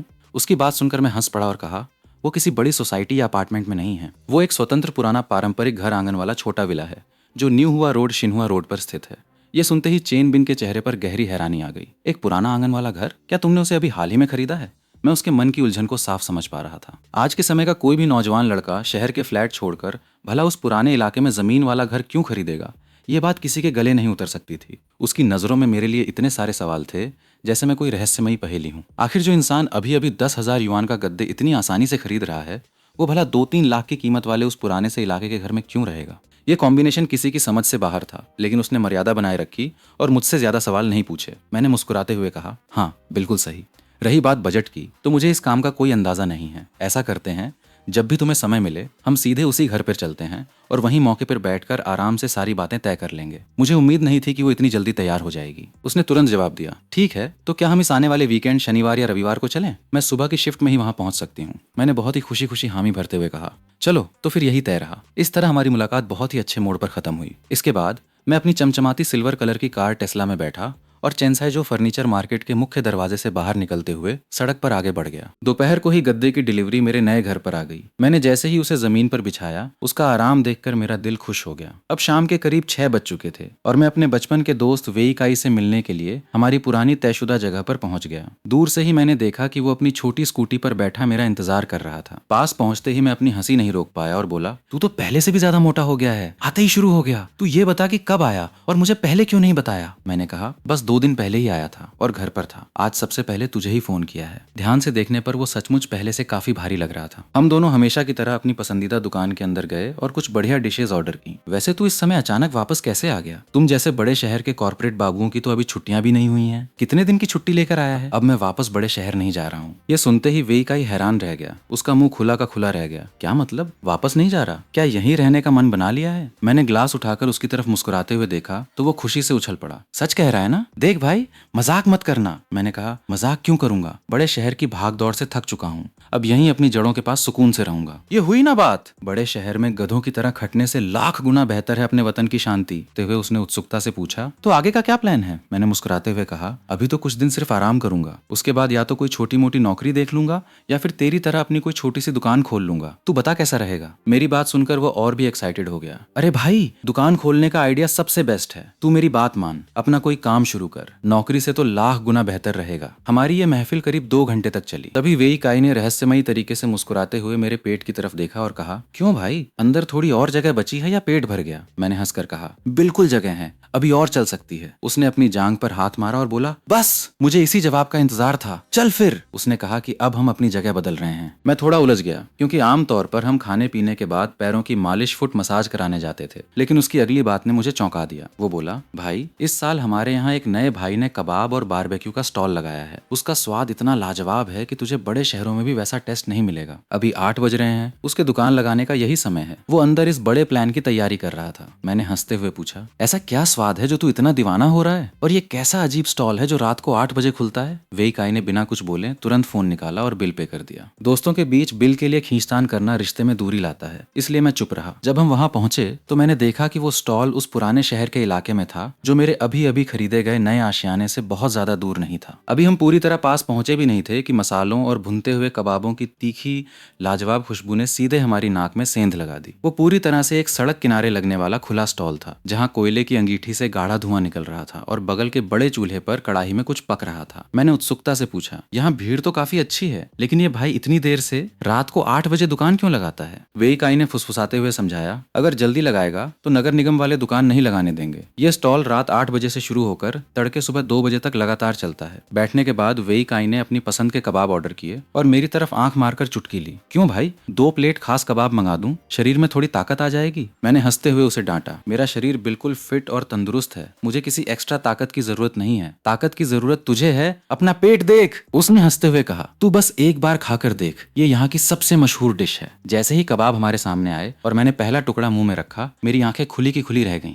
उसका स्वाद सचमुच कमाल का था। मैंने सिर हिलाते हुए कहा, भाई स्वाद में तो वाकई दम है, तूने झूठ नहीं बोला था। वेई काई गर्व से मुस्कुराया। मैंने उस स्टॉल के मालिक की तरफ देखा जो पूरी मेहनत से काम में जुटा हुआ था। वो लगातार अपना सिर झुकाए कबाब सेकने में व्यस्त था। धुएं और सिर झुके होने के कारण उसका चेहरा साफ नहीं दिख रहा था। उसके बगल में एक महिला कढ़ाई संभाल रही थी जो देखने में उसकी पत्नी लग रही थी। मेरे मन में एक बड़ा सवाल उठा कि जिस इंसान के हाथों में इतना बेहतरीन हुनर और स्वाद है, वो किसी बड़े रेस्तरां में होने के बजाय यहाँ सड़क किनारे स्टॉल क्यों लगा रहा है? वेई काई ने एक गहरी सांस ली और धीमी आवाज में उसका अतीत बताया। दरअसल ये भाई पहले बड़े शहर में अपना खुद का एक बड़ा रेस्तरां चलाता था। बाद में उसके बच्चे की तबीयत बहुत ज्यादा खराब हो गई। उसने उसके इलाज में अपनी बची कुची जमा पूंजी भी लगा दी। ये दुखद कहानी सुनकर मैं अंदर से हिल गया। वेई काई ने कबाब खाते हुए एक लंबी सांस छोड़ी। इसीलिए सब कुछ गंवाकर वो वापस अपने इस पुराने शहर लौट आया और पेट पालने के लिए ये काम शुरू किया। मैंने भारी मन से सिर हिलाया। मेरे पास कहने के लिए कोई शब्द नहीं थे। इसी बीच वो मालिक खुद हमारे पास आया और वेई काई को एक पुराना और खास ग्राहक मानकर अपनी तरफ से गिफ्ट की। वेई काई ने बताया था कि उसकी उम्र 30 साल के आसपास है, लेकिन उसके चेहरे पर जिंदगी के थपेड़ों की थकान साफ दिख रही थी। मैंने एक और बात पर गौर किया कि उसके मजबूत और कड़क हाथ की कलाई पर एक बहुत ही पतली और नाजुक चांदी की चूड़ी बंधी हुई थी। खैर, देखते देखते शुक्रवार का दिन आ गया। मैं पूरा दिन घर से बाहर नहीं निकला और अपने दोनों नए खरीदे गए आशियाने के बीच में बैठकर उनके नए नक्शे और बदलाव की प्लानिंग करता रहा। जब ये दोनों आंगन आपस में मिल जाएंगे तो ये जगह सचमुच एक आलीशान महल जैसी दिखने वाली थी। मैं इसी सोच में डूबा हुआ था कि तभी मेरे फोन की रिंगटोन ने मेरा ध्यान तोड़ा। स्क्रीन पर नाम देखते ही मेरे चेहरे पर दिल से एक बड़ी मुस्कान आ गई। ये मेरे सगे छोटे भाई अलू झाओयू का फोन था। मैंने तुरंत फोन उठाया और जानबूझकर आवाज बदलकर कड़क लहजे में कहा, हेलो, कौन बोल रहा है? फोन के दूसरी तरफ से एक बहुत ही खुश और चुलबुली आवाज आई। क्या मतलब, कौन बोल रहा है? भैया, मैं हूँ, आपका प्यारा छोटा भाई। मैंने नकली गुस्से में कहा, अरे तुम मेरे भाई कैसे हो सकते हो? मेरे प्यारे भाई ने तो मुझसे सीना ठोक कर वादा किया था कि वो स्कूल के समय में हॉस्टल के अंदर कभी फोन को हाथ भी नहीं लगाएगा। तुम कौन हो और तुम्हें ये फोन कहाँ से मिला? ये सुनते ही छोटे भाई की आवाज तुरंत धीमी और डरपोक जैसी हो गई। अरे भैया, मैं तो क्लास के समय फोन हमेशा हॉस्टल के कमरे में ही रखता हूँ। सच में मैं क्लास में फोन इस्तेमाल नहीं करता। मैंने उसकी बात काटते हुए हंसकर कहा, मैं तेरी इन बातों पर बिल्कुल भरोसा नहीं करने वाला। झाओयू, अपनी पढ़ाई पर पूरा ध्यान रख। अगर इस बार तेरे नंबर कम आए तो मुझसे बुरा कोई नहीं होगा। उसने तुरंत बात संभालते हुए कहा, अरे भैया, आप उसकी चिंता मत करो, मैं पूरा ध्यान रख रहा हूँ। फिर उसने बेहद एक्साइटेड होकर पूछा, मम्मी ने मुझे बताया कि आप बड़े शहर से वापस आ गए हो और इसी शहर में हो। आप इस समय कहाँ हो? मैं आपसे मिलने कब आऊँ? उसकी इस मासूम खुशी को सुनकर मेरा दिल भर आया। पिछले कुछ सालों में मैं काम के सिलसिले में इतना व्यस्त था कि साल में सिर्फ त्योहारों पर ही उससे 2-4 दिनों के लिए मिल पाता था। मेरे मन में हमेशा उसे समय न दे पाने का एक मलाल रहता था। मैंने मुस्कुराते हुए पूछा, क्या तुम्हारी स्कूल की छुट्टी हो गई है? तुम वहीं रुको, मैं खुद तुम्हें लेने आ रहा हूँ। सच में भैया, मैं आपका इंतजार कर रहा हूँ। उसकी आवाज में खुशी का ठिकाना नहीं था। उसने आगे कहा,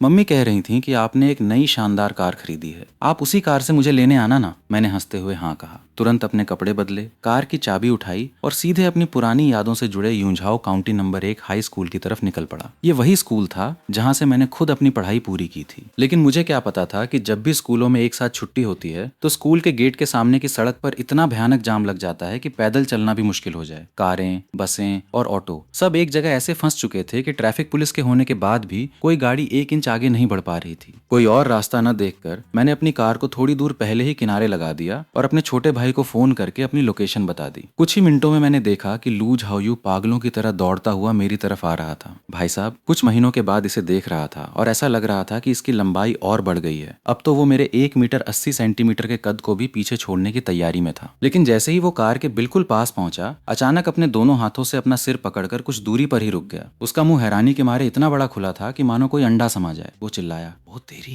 भैया, क्या सच में ये आपकी कार है? उसने कौतूहल के मारे झटपट कार के चारों तरफ घूमकर 2 पूरे चक्कर लगाए। भैया, क्या सच में ये आपने खरीदी है? ये तो कम से कम 2-3 लाख युआन की होगी ना? मैंने बहुत ही टशन के साथ कार का दरवाजा खोला और कहा, ज्यादा तमाशा मत कर, अंदर बैठ, लोग देख रहे हैं। हालांकि ये कहते हुए मेरे होठों पर आई मुस्कान को मैं चाहकर भी छुपा नहीं पा रहा था। सच कहूं तो कार खरीदने के बाद पिछले कुछ दिनों में मुझे खुद इतनी खुशी महसूस नहीं हुई थी, लेकिन पहले मम्मी पापा के चेहरे की वो मुस्कान और अब अपने इस भाई की ये नौटंकी देखकर मुझे लगा कि मेरे पैसे वसूल हो गए। मैंने कार स्टार्ट की और पूछा, बोल क्या खाना है? झाओयू कार में बैठने के बाद भी लगातार यहाँ वहाँ की लग्जरी को हाथ लगाकर देख रहा था। मेरे दिमाग में तुरंत कल वाले कबाबों का ख्याल आया तो मैंने पूछा, कबाब खाएगा? लेकिन उसने थोड़ा सोचा और कहा, भैया आज कबाब नहीं, ग्रिल्ड फिश खाते हैं। मेरे दोस्तों ने बताया है कि यहाँ पास में ही एक नया रेस्टोरेंट खुला है। मैंने तुरंत कहा, ठीक है, रास्ता बता। मैं मान गया। आखिरकार उससे बहुत दिनों बाद मुलाकात हो रही थी तो उसे उसकी पसंद की अच्छी जगह ले जाना तो बनता था। कुछ ही देर में हम उस रेस्टोरेंट पहुंच गए जिसका नाम यू शाओ यू था। वहाँ काफी भीड़ थी और ज्यादातर युवा लड़के लड़कियां ही थे। वहाँ का इंटीरियर भी काफी मॉडर्न और स्टाइलिश था। हम दोनों ने कोने की एक टेबल चुनी और ऑर्डर देने के बाद मैंने बहुत ही सामान्य तरीके से पूछा,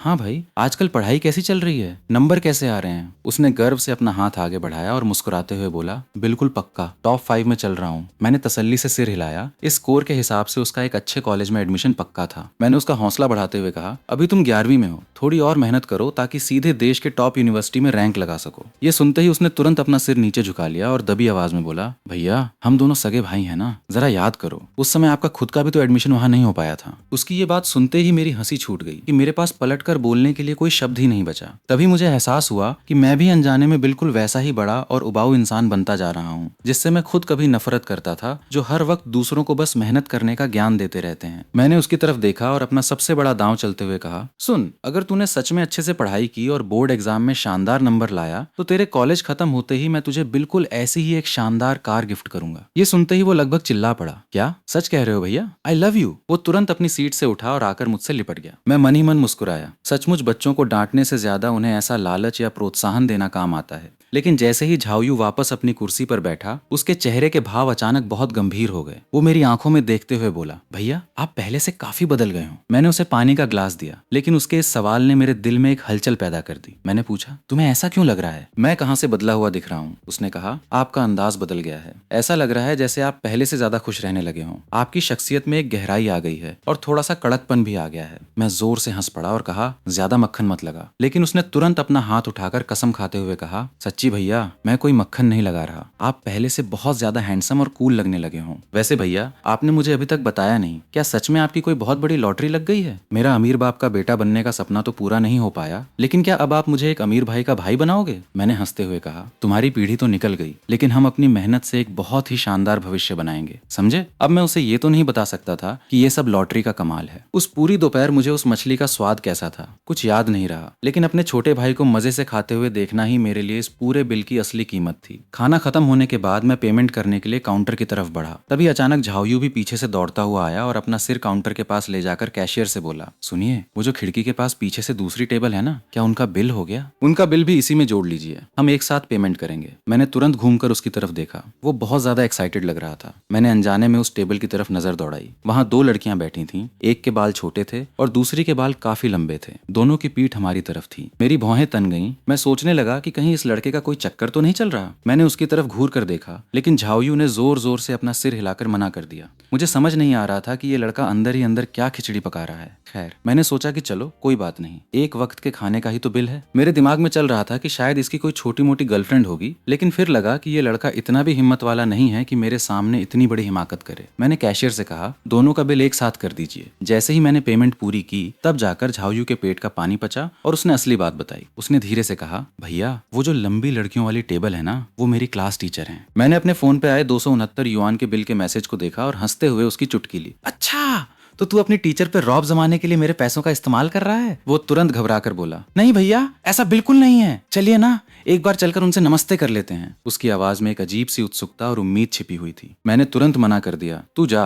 मुझे इस सब में शामिल होने की कोई जरूरत नहीं है। मुझे भला किसी स्कूल टीचर से जान पहचान बढ़ाने का क्या शौक होता। लेकिन अगले ही पल झाओयू ने सीधे मेरा हाथ पकड़ा और मुझे अंदर की तरफ खींचने लगा। चलिए ना भैया, आप ही तो कह रहे थे कि मुझे टॉप कॉलेज में जाना है। वो बिना मेरी सुने मुझे जबरदस्ती उस टेबल की तरफ ले गया। लेकिन वहां पहुंचने तक भी मुझे ये समझ नहीं आया कि उसके टॉप कॉलेज में जाने का उसकी क्लास टीचर से नमस्ते करने से क्या कनेक्शन था। पास पहुंचते ही उसने बहुत ही शरीफ और सीधे बच्चे की तरह आवाज दी, मैम। लेकिन हैरान करने वाली बात यह थी कि उसने उस छोटे बाल वाली महिला को नहीं, बल्कि हमारी तरफ पीठ करके बैठी उस लंबे बालों वाली लड़की को आवाज दी थी। जैसे ही उसने आवाज सुनी, वो लड़की तुरंत हमारी तरफ घूमी। उसके काले और रेशमी लंबे बाल हवा में लहराए, उसकी आंखें मुस्कुराते हुए आधे चांद की तरह सुंदर हो गईं और उसका पूरा चेहरा जैसे चमक उठा। उस एक पल के लिए ऐसा लगा जैसे आसपास का सारा शोर शराबा बिल्कुल थम गया हो। उसकी उस मुस्कान में सचमुच एक जादुई कशिश थी। उसने झाओयू को देखकर थोड़ा गंभीर होने का नाटक करते हुए कहा, लू झाओयू, तुम यहाँ क्या कर रहे हो? लेकिन वो अपने होठों पर आ रही प्यारी सी मुस्कान को छुपा नहीं पा रही थी। उसने आगे पूछा, मुझे अच्छे से याद है कि तुम्हारा घर इस इलाके में नहीं है, तो क्या तुम छुट्टियों में अपने घर वापस नहीं गए? झाओयू ने बिल्कुल सीधे बच्चे की तरह जवाब दिया, मैम, मैं यहाँ अपने बड़े भाई के साथ खाना खाने आया था। जब उसने मेरी तरफ देखा तो मैंने भी तमीज से अपना सिर हिलाया और आगे बढ़कर कहा, नमस्ते मैम, मैं झाओयू का बड़ा भाई हूँ। स्कूल में ये आपको काफी परेशान करता होगा, इसके लिए माफी चाहता हूँ। टीचर, जिनका नाम शियारान था, उन्हें शायद बात समझने में एक पल लगा। मेरे सामने आते ही उनके चेहरे पर एक हल्की सी शर्मीली लाली आ गई।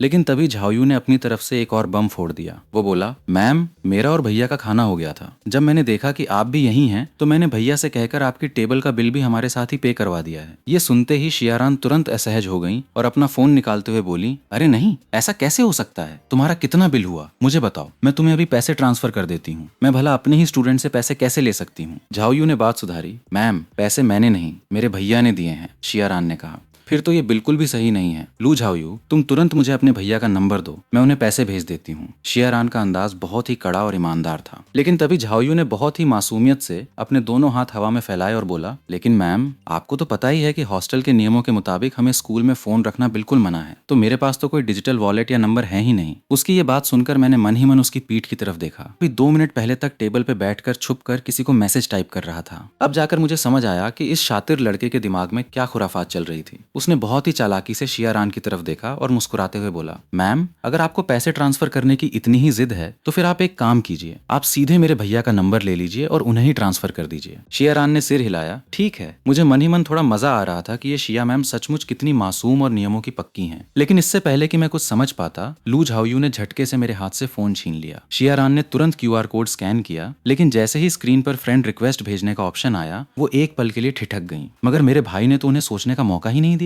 उसकी जुबान किसी मशीन गन की तरह चलने लगी। शिया मैम, आप ही बताइए, ये कितनी बड़ी किस्मत की बात है। मेरे भैया अभी अभी दूसरे शहर से नौकरी छोड़कर हमेशा के लिए वापस हमारे शहर आ गए हैं। आज वो मुझे खाना खिलाने लाए और किस्मत से आप मिल गईं। भैया कार से आए हैं, क्यों ना हम आपको आपके घर छोड़ दें? मैंने तुरंत खींचकर उसके सिर के पीछे एक थप्पड़ रसीद किया। मैंने देखा कि शिया मैम के सामने बैठी उनकी सहेली मुस्कुराते हुए इस पूरे ड्रामे का मजा ले रही थी। अब तो मेरी चमड़ी भी शर्म के मारे मोटी होने लगी थी। शियारान ने घबराकर अपने हाथ हिलाए, नहीं नहीं, कोई बात नहीं, हम अपनी स्कूटी से आए हैं, आपको परेशान होने की बिल्कुल जरूरत नहीं है। उन्होंने हड़बड़ी में फ्रेंड रिक्वेस्ट एक्सेप्ट कर ली। जैसे ही हम रेस्टोरेंट से बाहर आए और मैं अपने भाई की क्लास लगाने ही वाला था, वो दुष्ट लड़का बत्ती सी दिखाते हुए पूछने लगा, भैया, हमारी मैम सुंदर है ना? मैंने चेहरा सख्त करते हुए बड़े भाई का रुआब दिखाया। क्या ये इस वक्त बात करने का मुद्दा है? मुद्दा ये है भैया कि शिया मैम बिल्कुल सिंगल हैं। मैंने कहा, ये भी कोई मुद्दा नहीं है, चुपचाप कार में बैठ। मैं उससे बहस नहीं करना चाहता था, लेकिन वो कहाँ मानने वाला था। भैया, शिया मैम को मेरी भाभी बना लो ना। आपको पता नहीं है स्कूल के कितने लड़के इस ताक में रहते हैं। मैंने जो पानी का घूंट अभी मुंह में लिया था, वो सीधे बाहर आ गया। मैंने अचरज से उसकी तरफ देखा। तुम जैसे आजकल के बच्चे पढ़ाई के अलावा बाकी सब कामों में बहुत बिजी हो क्या? अभी सिर्फ 11वीं क्लास में हो और अपनी टीचर के लिए लाइन क्लियर कर रहे हो? झाओयू ने तुरंत सफाई दी, अरे नहीं भैया, मेरा मतलब था कि स्कूल के बहुत से लड़के अपने बड़े भाइयों और चाचाओं के लिए उनका रिश्ता तय करने की सोचते हैं। यहाँ तक कि स्कूल के दूसरे टीचर्स भी शिया मैम को अपने रिश्तेदारों के लिए पसंद करते हैं। भैया, आपके इस भाई ने आपको इतना बेहतरीन मौका कमा कर दिया है, अब ये आपके हाथ में है कि आप चौंका कैसे मारते हो। मैंने जेब से फोन निकाला और देखा देखा कि शियारान के पैसों का ट्रांसफर आ चुका था। मेरे दिमाग में एक बार फिर उनका वो मुस्कुराता हुआ चेहरा और वो बोलती हुई आंखें घूम गईं। मानना पड़ेगा, मेरे भाई की टीचर बेहद खूबसूरत थी। शायद इतनी सुंदर लड़की मैंने आज तक नहीं देखी थी। मैंने बहुत ही बेपरवाह बनने का नाटक करते हुए पूछा, वैसे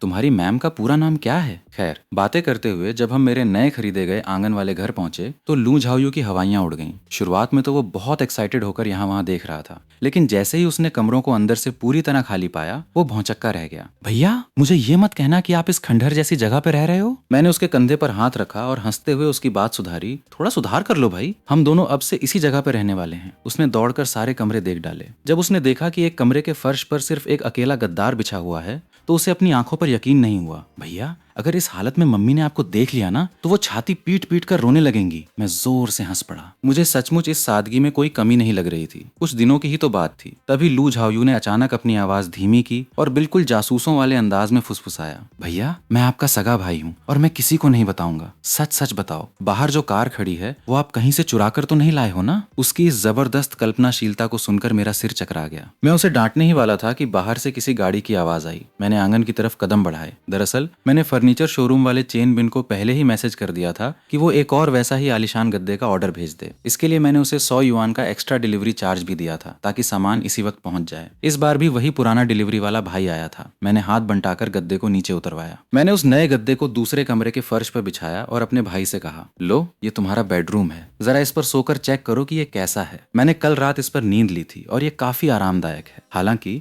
फर्श पर बिछे होने के कारण ये 10,000 युआन की अपनी भारी भरकम कीमत के साथ बिल्कुल मेल नहीं खा रहा था। लू झाओयू बिल्कुल अवाक था। वो कभी फर्श पर रखे उस गद्दे को देखता तो कभी पूरे खाली कमरे को। उसे शायद जिंदगी में पहली बार कंगाली शब्द का असली मतलब समझ आ रहा था। लेकिन अगले ही पल उसके चेहरे पर एक अजीब सी चमक आई और वो खुद से बड़बड़ाया, वैसे देखने में ये काफी कूल और सन्यासी वाइब दे रहा है। मैंने उसे जल्दी सोने की हिदायत दी और अपने कमरे में आ गया। फोन चेक किया तो शियारान की चैट में वो ट्रांसफर का मैसेज वैसे ही पड़ा था। उनकी प्रोफाइल पिक्चर पर एक हाथ से बना हुआ सुंदर स्केच था। मैंने कुछ पल सोचा और टाइप किया, शिया मैम, सचमुच पैसों की कोई जरूरत नहीं थी। हम अचानक मिल गए थे और ये कोई बड़ा बिल नहीं था। कुछ ही पलों में शियारान का रिप्लाई आया, कृपया इसे रख लीजिए। अपने ही किसी स्टूडेंट के पैसों से खाना खाना मेरे जमीर को ग्वारा नहीं होगा। मैंने मन ही मन सोचा कि अगर मैंने ये पैसे रख लिए तो मेरा जमीर मुझे परेशान करने लगेगा। फिर अपने भाई की उन खुराफाती बातों को याद करके मैंने फोन को एक तरफ फेंक दिया और सोचा कि चलो अभी सो जाता हूँ, सुबह देखा जाएगा। अगली सुबह मैंने अपने भाई को जबरदस्ती नींद से उठाया और दौड़ने के लिए ले गया।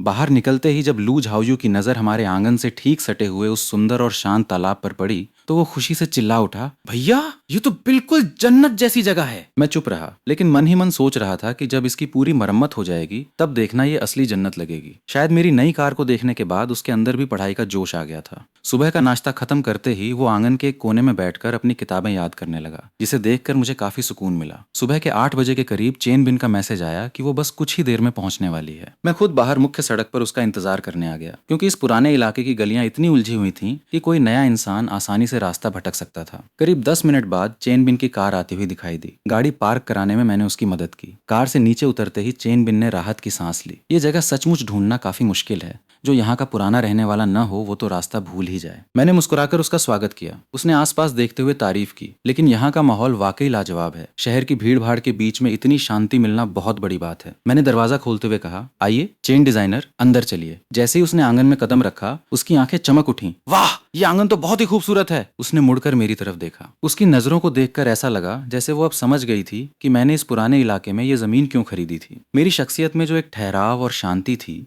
वो इस पुराने आंगन के माहौल से पूरी तरह मेल खा रही थी। उस पल के लिए उसकी आंखों में मेरे प्रति सम्मान और बढ़ गया था, मानो वो शादी, ब्याह और पैसों की उन तमाम सांसारिक शर्तों को भूलकर सिर्फ मेरी इस पसंद से प्रभावित हो गई हो। लेकिन जल्द ही उसने अपने विचारों को झटका और प्रोफेशनल अंदाज में डायरी निकालते हुए बोली, ठीक है, तो मैं पहले पूरे घर का एक बुनियादी मुआयना कर लेती हूँ। मैंने कहा, बिल्कुल, आप आराम से पूरा घर देख लीजिए। मैं आगे बढ़ा और चेन बिन अपने लैपटॉप और पेन के साथ मेरे पीछे पीछे चलने लगी। उसने बहुत ही बारीकी से कमरों का चक्कर लगाया। कभी वो छत को देखती, कभी दीवारों को छूकर चेक करती, तो कभी फर्श की टाइलों को परखती। मैं बिना कुछ बोले बस चुपचाप उसके पीछे चलता रहा। कुछ ही देर में उसने अपना पहला फैसला सुनाया। कुल मिलाकर घर का ढांचा काफी काफी अच्छी स्थिति में सुरक्षित है। छत से पानी टपकने का कोई निशान नहीं है, दीवारों में थोड़ी सी दिक्कत है और फर्श की ये टाइलें काफी पुरानी हो चुकी हैं। उसने आगे सुझाव देते हुए कहा, अगर आपका बजट अच्छा है तो हम इसका पूरा मेकओवर करेंगे, और अगर बजट थोड़ा कम है तो हम इसके बुनियादी ढांचे हार्ड रेनोवेशन में ज्यादा छेड़छाड़ नहीं करेंगे और सारा ध्यान इंटीरियर और सजावट के सामान पर लगाएंगे, जो काफी किफायती रहेगा। आपका क्या विचार है? मैंने उसकी प्रोफेशनल समझदारी की तारीफ में सिर हिलाया, फिर ऊपर छत की तरफ देखते हुए कहा, मुझे लगता है कि छत का काम हमें बिल्कुल नए सिरे से और सबसे बेस्ट कराना चाहिए, ताकि आगे चलकर कभी बारिश के मौसम में कोई झंझट ना हो। चेन बिन ने तुरंत सहमति जताते हुए नोट किया, हाँ, ये सबसे समझदारी का काम होगा। मैंने बिना किसी हिचकिचाहट के आगे कहा,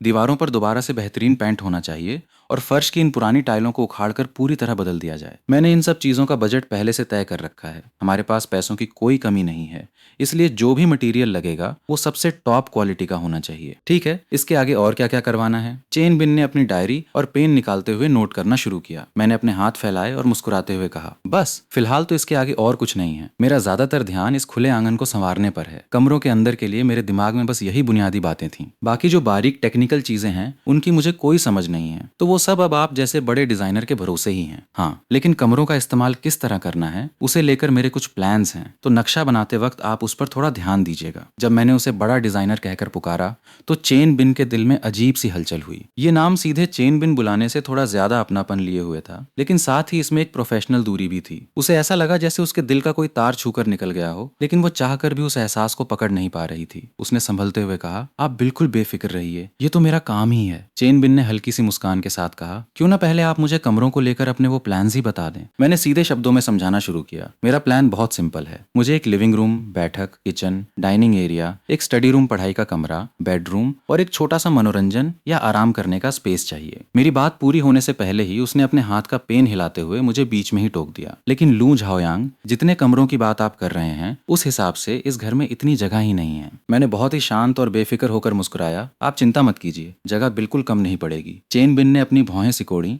उसे मेरी बात का मतलब समझ नहीं आया। मैंने थोड़ा साइड हटते हुए हाथ से इशारा किया, चलिए बाहर आंगन में चलकर आराम से बात करते हैं। आंगन में आते ही मैंने बाईं तरफ बने दो छोटे कमरों की तरफ इशारा किया। अगर हम इन दोनों कमरों को मिलाकर एक बड़ा किचन और डाइनिंग एरिया बना दें तो कैसा रहेगा? चेन बिन ने समझदारी से सिर हिलाया। फिर मैंने मुख्य मकान की तरफ इशारा किया, और ये बड़ा हिस्सा हमारा लिविंग रूम बन जाएगा। लेकिन अगर ऐसा किया तो आपके पास सिर्फ 2 कमरे बचेंगे, जो आपकी बाकी जरूरतों के लिए कम पड़ जाएंगे। चेन बिन ने चारों तरफ नजरें घुमाई और उलझन में पूछा, तो क्या आप इस खुले आंगन के बीच में कोई नया कमरा बनाने की सोच रहे हैं? मैंने हंसते हुए कहा, अरे नहीं, आंगन में कुछ नया बनाने की कोई जरूरत नहीं है। अगर हम बगल वाले, मैं अपनी बात पूरी कर पाता। उससे पहले ही मैंने देखा कि अचानक बगल वाली दीवार के ऊपर एक सिर उभर आया। मैं सचमुच एक पल के लिए चौंक गया और जोर से चिल्लाया, लू झाओयू, ये क्या बदतमीजी है? तू दीवार पर चढ़ना कब से सीख गया? चेन बिन भी मेरी इतनी जोर की आवाज सुनकर थोड़ा डर गई और घबराकर दीवार की तरफ देखने लगी। दीवार के ऊपर लटका हुआ लू झाओयू थोड़ा शर्माया और अपना सिर खुजाते हुए बोला, अरे भैया, मुझे अंदर से आपकी आवाज आ रही था, तो मुझे लगा कि आप बगल वाले घर में क्या कर रहे हो, बस यही देखने के लिए ऊपर चढ़ गया। वैसे भैया, ये सुंदर दीदी कौन है? मैं उसकी रग रग से वाकिफ था। ये पक्का मन ही मन इस वक्त चेन बिन की तुलना अपनी क्लास टीचर शिया रान से कर रहा था। मैंने चेन बिन की तरफ देखा और शर्मिंदगी भरी मुस्कान के साथ कहा, आई एम सो सॉरी, ये मेरा छोटा भाई है, अभी हाई स्कूल में पढ़ता है और वीकेंड की वजह से घर आया हुआ है। फिर मैंने मुड़कर उसे डांटा, चल बदमाशी मत कर, तुरंत नीचे उतर, कहीं हाथ पैर तुड़वा बैठा तो मम्मी से मार पड़ेगी। चैन बिन ने मेरी पारिवारिक स्थिति के बारे में पहले से थोड़ा बहुत जान रखा था, इसलिए वो तुरंत समझ गई। उसने मुस्कुराकर कहा, तुम दोनों भाइयों की शक्लें काफी मिलती हैं। फिर उसने उलझन में बगल वाली दीवार की तरफ इशारा करते हुए पूछा, वैसे अभी आप कुछ कह रहे थे कि बगल वाले? मैंने उसकी बात पकड़ी और कहा, हाँ, मैं कह रहा था कि अगर हम बगल वाले आंगन को भी इसमें जोड़ लें तो जगह की कोई कमी नहीं रहेगी। ये सुनते ही चेन बिन की आंखें बड़ी हो गईं। आपका मतलब है कि आपने बगल वाला ये पूरा दूसरा घर भी खरीद लिया है? मैंने मुस्कुराकर कहा, हाँ, किस्मत की बात देखिए, ये दोनों घर असल में 2 सगे भाइयों के थे। जब मैंने ये पहला घर फाइनल किया तब मुझे पता चला कि बगल वाला हिस्सा भी बिकाऊ है। पहले तो मेरा ऐसा कोई इरादा नहीं था, लेकिन फिर मेरे दिमाग में आया कि अगर बीच की इस दीवार को पूरी तरह गिरा दिया जाए तो ये आंगन कितना बड़ा और आलीशान हो जाएगा। बस इसी सोच के साथ मैंने दोनों घर एक साथ खरीद लिए। मेरी ये बात सुनकर चेन बिन को अपनी कानों पर यकीन नहीं हुआ। उसने हैरान होकर पूछा, यानी आपने सिर्फ अपने आंगन को थोड़ा बड़ा करने के लिए 2-2 विला खरीद लिए? मैं हंस पड़ा। शुरुआत में तो यही वजह थी, लेकिन बाद में मुझे लगा कि ऐसा करने से कमरों की संख्या भी बढ़ जाएगी और सब कुछ बहुत खुला खुला लगेगा। वैसे भी अगर सिर्फ एक घर होता तो जब मेरे मम्मी पापा और भाई यहाँ रहने आते तो कमरे कम पड़ जाते। आपको पता नहीं है, अभी पैतृक घर में हम दोनों भाइयों को एक ही कमरा शेयर करना पड़ता है। चेन बिन ने अपनी हैरानी को छुपाते हुए बात को को वापस काम पर लाया और पूछा, ठीक है, तो इस बड़े होते हुए आंगन को लेकर आपके दिमाग में क्या आइडियाज हैं? इस विषय पर बात आते ही मेरा उत्साह बढ़ गया। मैंने हवा में हाथ से लकीर खींचते हुए कहा, आप बस ये मान लीजिए कि ये बीच की दीवार अब गायब हो चुकी है। इस दक्षिण वाली दीवार के किनारे मैं एक छोटा सा बगीचा बनाना चाहता हूँ, जहाँ 12 महीने ताजा मौसमी सब्जियां उगाई जा सकें। चेन बिन ने डायरी में नोट करते हुए सिर हिलाया। वो बहुत ध्यान से मेरी एक एक बात सुन रही थी। मैंने आगे कहा, और उस दूसरी तरफ की दीवार के पास हम सुंदर फूलों के पौधे लगाएंगे और साथ ही लकड़ी का एक छोटा सा शेडा तैयार करेंगे। जब मौसम आएगा और उस पर अंगूर की बेलें पूरी तरह फैल जाएंगी तो नजारा बहुत खूबसूरत लगेगा। मेरी बातें सुनते सुनते चेन बिन भी उस खूबसूरत नजारे की कल्पना करने लगी थी। उसकी आंखों में एक अलग सी चमक आ गई थी। मैंने अपनी बात जारी रखी। पहले मेरे मन में यहाँ एक पारंपरिक चीनी कमरा या छतरी बनाने का विचार था, लेकिन फिर मुझे लगा कि वो थोड़ा ज्यादा तड़क भड़क वाला हो जाएगा। इसलिए हम बस एक मॉडर्न सनशेड धूप पानी से बचाने वाला शेड लगाएंगे, ताकि बारिश के दिनों में भी यहाँ बैठकर आराम से चाय की चुस्कियां ली जा सकें। हाँ, और दीवार के कोने में एक छोटा सा स्टोर रूम भी बना दीजिएगा, ताकि घर का फालतू कबाड़ वहाँ रखा जा सके। नीचे के फर्श पर हम सुंदर पत्थरों या छोटी गिट्टियों की डिजाइनिंग करेंगे। कुल मिलाकर पूरा स्टाइल एकदम शांत, आरामदायक और सुकून देने वाला होना चाहिए। तभी मेरे दिमाग में एक और बहुत ही शानदार आइडिया आया। मैं तुरंत दौड़कर मकान के अंदर गया और कमरे की दीवार के पास खड़े होकर उत्साह से पूछा, चेन बिन, क्या लिविंग रूम और बेडरूम की इस मुख्य दीवार के एक बड़े हिस्से को काटकर वहां पूरी एक कंक्रीट की जगह एक बड़ी कांच की पारदर्शी खिड़की लगाई जा सकती है? इससे आंगन की पूरी धूप और हरियाली सीधे कमरे के अंदर तक आएगी। चेन बिन मेरी इस कल्पना में इतनी खो चुकी थी कि उसने बिना सोचे तुरंत हामी भर दी। हाँ बिल्कुल, ये बहुत ही शानदार लगेगा और कमरे का लुक बदल देगा। मैंने सुकून की सांस ली। चलो, ये तो बहुत बढ़िया हुआ। मुझे अपने सपनों का घर बनता हुआ देख बहुत तसल्ली मिल रही थी। मैंने कहा, फिलहाल तो मेरे दिमाग में यही सब बातें थीं। मेरी बात खत्म होते ही चेन बिन ने एक गहरी सांस ली। उसकी नजरों में इस नए प्रोजेक्ट को लेकर एक गहरा आकर्षण और दिलचस्पी साफ दिखाई दे रही थी। साफ था कि जो खूबसूरत नक्शा मैंने शब्दों में खींचा था, उसने एक डिजाइनर के तौर पर उसके दिल को छू लिया था। मैंने उसकी डायरी की तरफ सरसरी नजर डाली। भाई साहब, उसने पूरा पन्ना बारीक नोट्स और स्केच से भर दिया था। मैं महसूस कर सकता था कि अब वो मुझे किसी आम साधारण ग्राहक की तरह नहीं देख रही थी, बल्कि उसकी नजरों में मेरे प्रति एक गहरा कौतूहल और मुझे और जानने की इच्छा थी। मैंने आगे बढ़ते हुए कमरों का बंटवारा समझाना शुरू किया। तो इस पहले वाले हिस्से के कमरे हमारे लिविंग रूम, स्टडी रूम और मास्टर बेडरूम बनेंगे। लेकिन जैसे ही हम दीवार के उस पार दूसरे आंगन वाले हिस्से में पहुंचे, अचानक मेरे भाई लू झाओयू के किताब पढ़ने की आवाज बहुत जोर से गूंजने लगी। तक अपनी बत्तीसी दबाकर हमारी सारी बातें छुपकर सुन रहा था और अब बहुत शरीफ बनने का नाटक कर रहा था। खैर, मैंने उसकी तरफ ध्यान न देकर चेन बिन को दूसरा हिस्सा दिखाया। इस दूसरे वाले घर के इन आउटहाउस की हमें कोई खास जरूरत नहीं है, तो इन्हें तोड़कर हम 2 मेहमानों के लिए बेडरूम और एक अच्छा सा गेमिंग या इंडोर एक्टिविटी रूम बना सकते हैं। मैंने आगे कहा, बस ध्यान रखिएगा कि अंदर का इंटीरियर इस पूरे आंगन की सादगी और शांति के साथ मैच करता हो। चेन बिन मेरे पीछे पीछे चल रही थी और उसने सहमति जताते हुए कहा, आपकी बात बिल्कुल सही है। घर का असली लुक और उसकी आत्मा तो अंदर के फर्नीचर और सजावट से ही निखर कर आती है। कमरों से गुजरते हुए मैं महसूस कर सकता था कि उसकी नजरें पूरे खाली पड़े मकान का जायजा ले रही थीं। तभी उसकी नजर मेरे कमरे के फर्श पर अकेले पड़े